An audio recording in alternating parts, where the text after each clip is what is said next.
Et alors maintenant, une création également, qui est en ce moment même en train de répéter dans votre théâtre.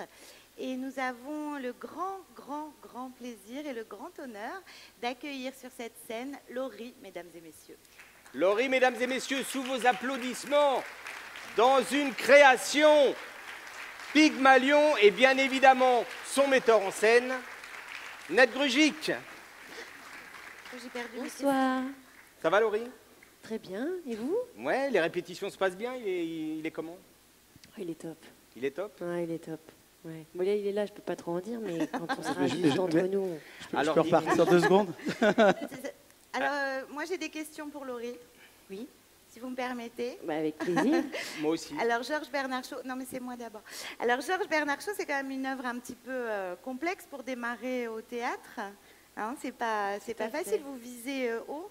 Et voilà, le personnage d'Eliza Doolittle, on le voit très bien sur cette photo.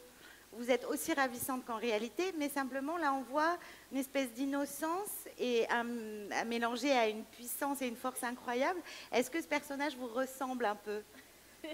Au niveau de l'innocence et de la puissance, sûrement oui, un petit peu, je pense. J'ai beaucoup de caractère comme Elisa, et en même temps, là où je dirais que j'ai des points communs avec Elisa, c'est que Elisa va faire la rencontre de 2 professeurs qui vont la prendre sous leurs ailes pour essayer qu'elle devienne une grande dame pour aller à la soirée d'un roi. Donc c'est une petite vendeuse de fleurs dans la rue. Et donc, elle ne connaît pas du tout ce monde, elle ne connaît pas du tout les manières, la façon de faire, comment il faut parler. Et c'est un petit peu mon histoire avec Ned, en fait. Parce que, voilà... C'est votre Pygmalion, Ned, en fait. C'est mon Pygmalion, tout à fait. Parce que, voilà, à l'époque, je chante, j'ai tourné dans des téléfilms et dans des films, mais je n'ai jamais fait de pièce de théâtre. C'est ma toute première. Et j'ai rencontré Ned sur mon chemin. Un jour, et il m'a dit, tiens, est-ce que ça te plairait de faire une pièce de théâtre, Pygmalion? Et donc, depuis des mois et des mois, on travaille tous les deux, et il m'apprend les codes du théâtre, la façon de jouer, la façon de parler, la façon de se tenir, la façon de porter la voix. C'est votre docteur Higgins.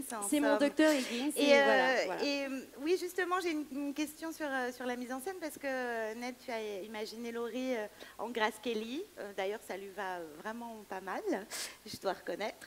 Et oui. Et donc, un univers en Technicolor. En fait, moi, quand j'ai décidé de monter la pièce, une pièce qui me fait rêver depuis des années.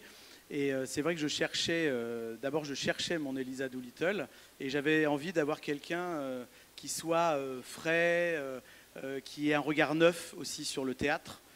Et là, on s'est rencontrés avec Laurie il y a pas très longtemps, il y a 2 ans à peu près, autour d'un autre projet qui n'a pas abouti pour des raisons de calendrier en fait. Et je lui ai proposé le rôle d'Elisa Doolittle. Et j'avais très envie, entre-temps, j'étais au Canada pour voir une exposition sur Grace Kelly. Et j'ai eu un tilt, c'est-à-dire avec Agathe, était là aussi d'ailleurs. J'ai eu un tilt vraiment en voyant cette exposition. Je me suis dit, le destin de cette petite vendeuse de fleurs, cette petite vendeuse des rues qui tout à coup change complètement de statut, devient une jeune femme très élégante, qui sait parler, qui tout à coup prend goût à une autre vie. Comment cette jeune fille peut revenir dans sa vie précédente? Et je trouve que c'est une comédie spirituelle, pétillante, vraiment très très drôle. Et en même temps, il y a cette profondeur aussi. Et je m'étais simplement dit, ces stars des années 50, les Marilyn, les Lana Turner, j'en passe et des meilleurs, c'était ça. C'est-à-dire on les prenait comme ça, dans le ruisseau. C'était des jeunes filles toutes simples, on en faisait des icônes. Et ces femmes-là ont eu des destins assez tragiques. Alors ce n'est pas forcément le cas d'Elisa, et ce n'est pas forcément le cas de Laurie. Mais... Il faut quand même dire à nos chers spectateurs que Pygmalion, on en a tiré une comédie musicale fameuse et un film fameux. Avec une autre grande star, avec Audrey Hepburn. Et mais la différence entre l'œuvre et la comédie musicale et le film, c'est que selon l'auteur, on ne peut pas vraiment changer en changeant d'apparence. Et alors, c'est ça, il y a une morale à cette histoire. Est-ce qu'on peut vraiment se transformer en changeant simplement ses habitudes de comportement, ses habitudes de langage et ses habitudes vestimentaires, ou est-ce qu'on reste le même? Ça, c'est la grande question. C'est la grande question que pose un peu cette œuvre aussi. Hein, ouais. Et aussi, est-ce que en fait, une jeune fille des rues et une grande dame,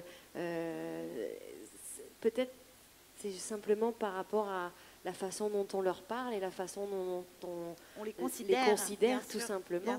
Voilà. C'est le regard qu'on a sur elles qui change une personne aussi. Tout à fait, voilà. Ça c'est très important. Et juste une dernière question.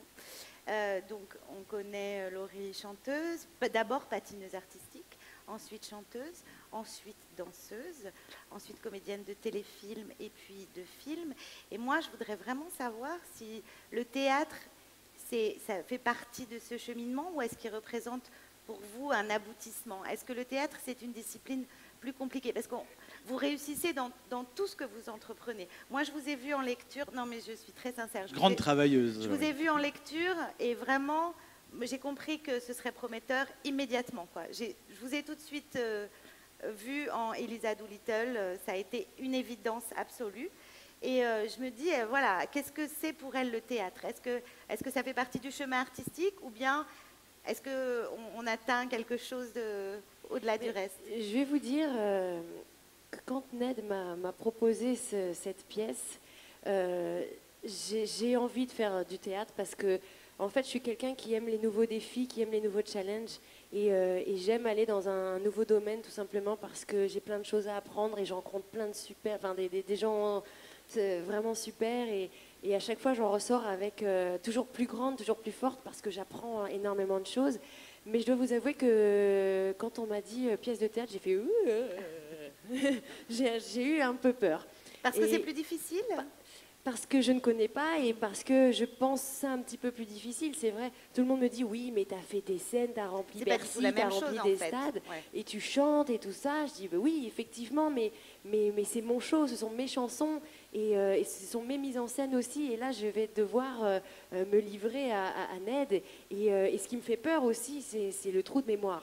Alors vous allez me dire, tout le monde me dit oui, mais quand tu chantes tes chansons, tu n'as pas des trous de mémoire. Si, parfois. Mais ce qui est bien, c'est qu'à ce moment-là, on fait « à vous ». Là, ça va pas être possible. Là, ah oui, on en est là. Allez, on continue la chanson. Sauf que là, ça va pas être possible de faire ça. En tout cas, ma chère Laurie, sachez que pour rencontrer des gens super, il faut venir ici. Mais là, c'est ce que j'ai remarqué. C'est ce que j'ai remarqué. En tout cas, nous sommes ravis d'accueillir cette création. Vraiment. Ce sera au mois de décembre. On peut les applaudir. Laurie, Ned. Et puis, il y a également, il y a aussi une belle distribution qui vous entoure. Hein. Oui. Sonia Vollereau, Jean-Marie Lecoq. Et Benjamin Egner, qui joue le professeur Higgins, que donc, vous avez pu applaudir cette saison dans Les Palmes de Monsieur Schutz, dans le rôle de Pierre Curie. Voilà. Merci à vous. Et moi, j'ai fait le pari que ce serait plein, donc je compte vraiment sur vous, hein, que ce soit bien clair. Merci. Merci beaucoup. Bravo. Merci.